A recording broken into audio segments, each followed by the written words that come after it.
Là hi Tuidawn thế bây giờ còn Siam don này Tuidawn hi anh ấy bơi mồm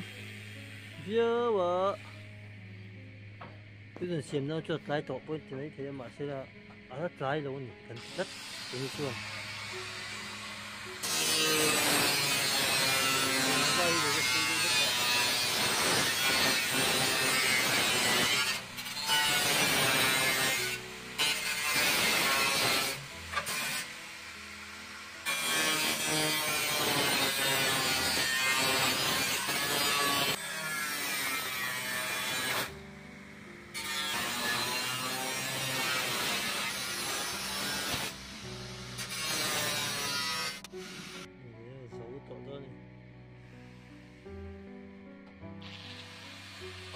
thì thắt tóc mấy đó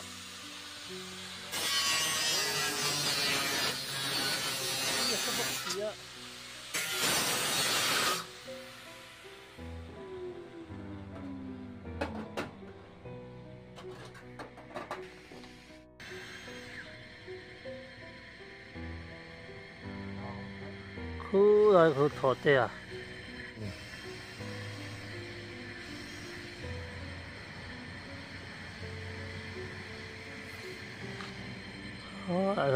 em để con game sắc hẹp có thì khu của mình nha cái Tuidawn Siam nó khá nha ơi sorry sắc lắm bằng cái này kia tak kena rantai nih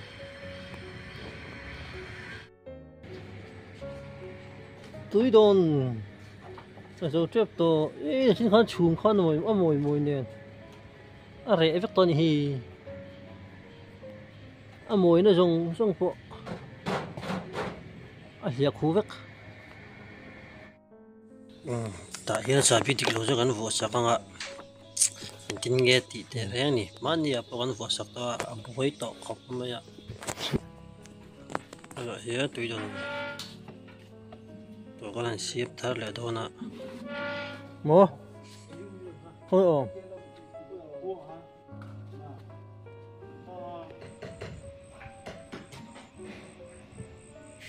cái đấy nông trang Tuidawn hi kan Siam le do na Tuidawn cái tiếng ấy á rong vai hi khẩu tục lô đó vậy cái đó vậy không phải đâu thì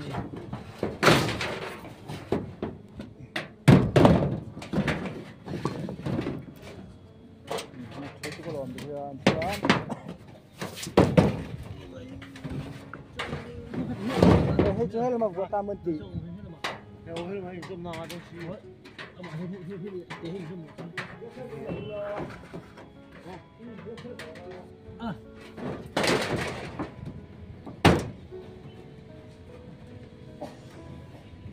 chỉ là như thế này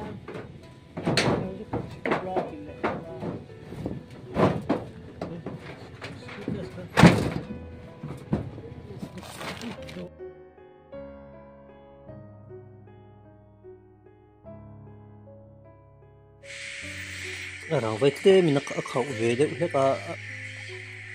bà cả rồi bốc à suy hẳn tròn trúc ai chôn tiền hẳn kỹ dụ mình cho nên hết tiêu rồi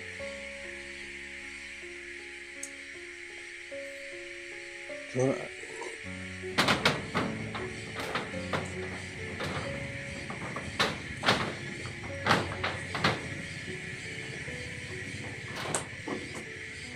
thế bà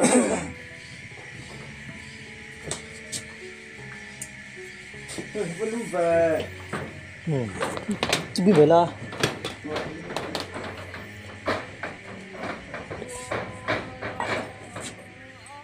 thì lối có thể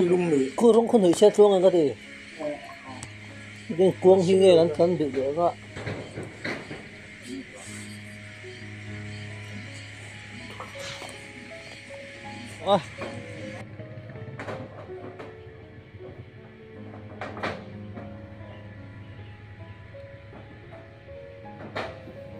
par moi lu ve metro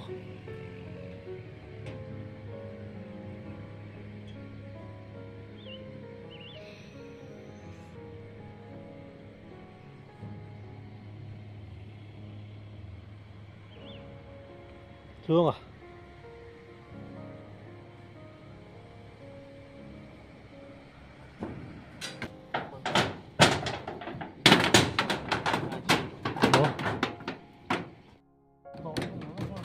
Tôi tập sát tôi được han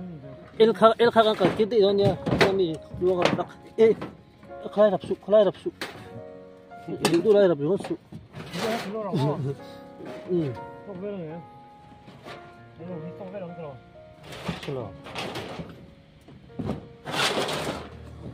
itu lah khai rap su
mà hay giống trọ giống cũng thì giờ đây đồ riêu và hay sống gì thì tổ riêu mà nhá thế là hiền uống khát rồi mà cứ có sáng suốt rồi đó này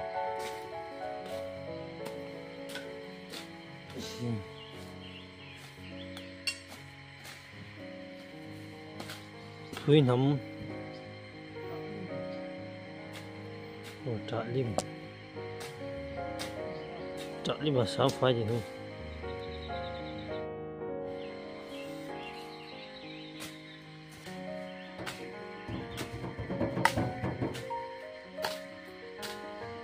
extra la mi bache chen sabe extra lak tir mi ho phá thú rồi phá không vọng ngô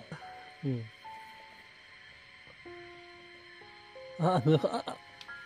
nãy hết sel trên rồi xiềng ăn cái gì clean cái đúng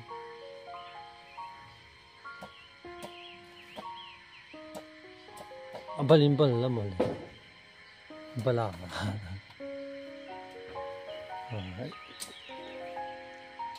ít chân to mỏng này nè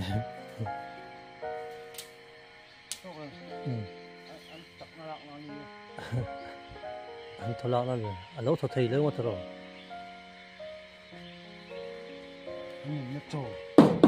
nó chọc quý rồi cho đâu lút tội lớn cứ nó cũng ấy thì đón chuyện của ba đó nó ngủ lại thì hôm nay ta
Chiều nữa.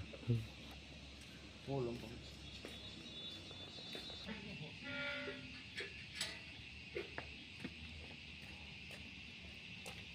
Ý hí sao bằng ba vậy. Vâng thì nấu tàn về nó sao